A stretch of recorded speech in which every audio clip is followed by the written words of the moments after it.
Every week, fake HOA cops destroyed his mailbox, laughing as they thought no one could stop them. But the rancher had been watching, planning, and preparing. What happens when ingenuity, preparation, and strategy meet authority gone rogue? The result is a high-stakes tale of resilience, justice, and ultimate one-upsmanship. The sun had barely cleared the horizon when I noticed the tire marks on my mailbox again. At first, I told myself it was an accident, just another driver careless enough to clip the edge of the road. But then it happened again and again. Each week, the same HOA security vehicle, dark with fake insignia, drove recklessly onto my property, crushing my mailbox and leaving it twisted and bent. I knew something had to be done.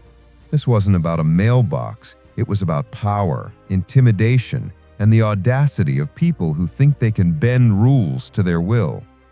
I took my camera, captured the tire marks, the repeated destruction, the way they laughed and taunted my property from their truck. I noted every time, every date, every witness. This wasn't just vandalism, it was harassment. The HOA president, Karen, had a pattern of overreach. From what neighbors told me, she prided herself on enforcing rules she wrote herself, rules that often didn't exist on private property. She thought she could intimidate me. She thought I would flinch. She was wrong. I spent weeks planning my countermeasure. I didn't just want to replace the mailbox. I wanted to make a point, a permanent lesson about authority, respect, and vigilance. Using reinforced steel, hidden sensors, and strategic landscaping, I designed a mailbox that could withstand any physical assault, alert me instantly to intrusion, and even immobilize a vehicle if someone tried to destroy it again. It was subtle but sophisticated, seamlessly blending into my ranch while packing a punch. The day I decided to implement it, I could feel the tension building. My neighbors watched quietly from porches, understanding that something big was about to happen. I installed the mailbox precisely where it could be a trap if necessary. Soft soil concealed beneath gravel, sensors embedded in the steel, and cameras covering all angles. It didn't take long for the fake HOA vehicle to return. The same truck, the same two men inside, confident as ever. They didn't notice the subtle changes, the slightly raised gravel, the unassuming mailbox. As they accelerated toward it, the sensors triggered instantly. The lights flashed, alarms blared, and the ground beneath the vehicle shifted, immobilizing it instantly. Panic replaced their smugness. I stepped outside calmly, taking in the scene. "This is private property," I said, my voice steady and commanding. "Your repeated attempts at destruction have been documented. Any further action will have consequences." They froze, realizing they had underestimated the man they targeted. By now, neighbors were recording everything. Their expressions were priceless: fear, confusion, and disbelief. Authority, when fake, can crumble instantly in the face of preparation and intelligence. I calmly directed law enforcement to the scene. By the time the police arrived, the intruders were trapped, humiliated, and accountable. Karen was furious.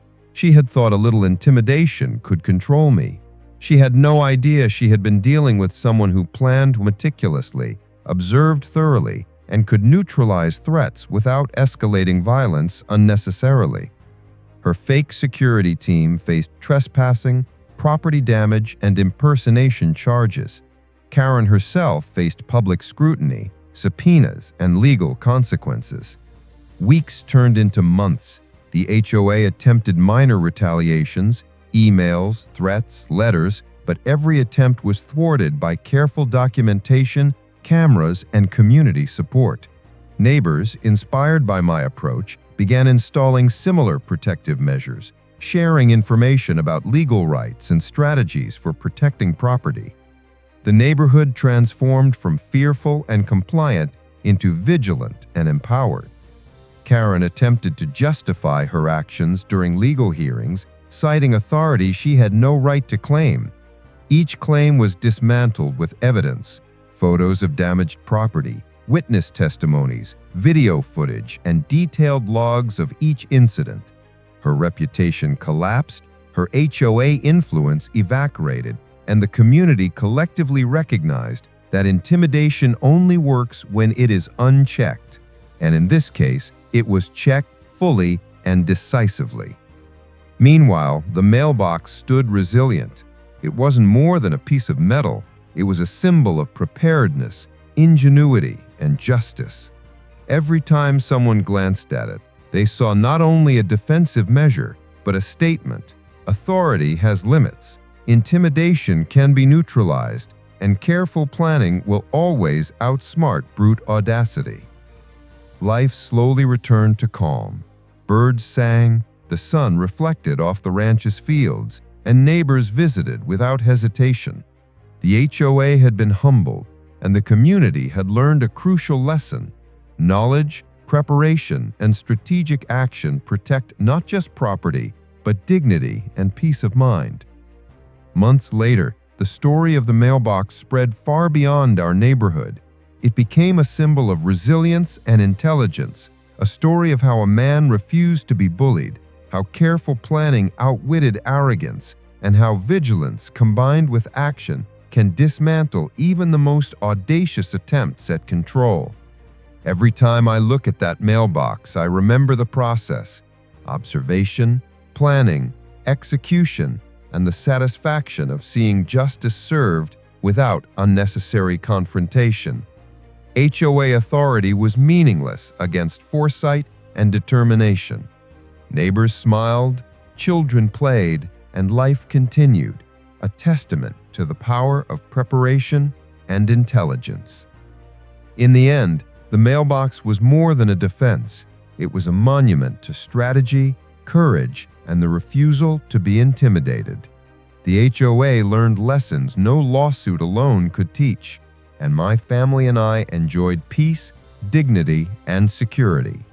Preparation, vigilance, and strategic thinking had won the day.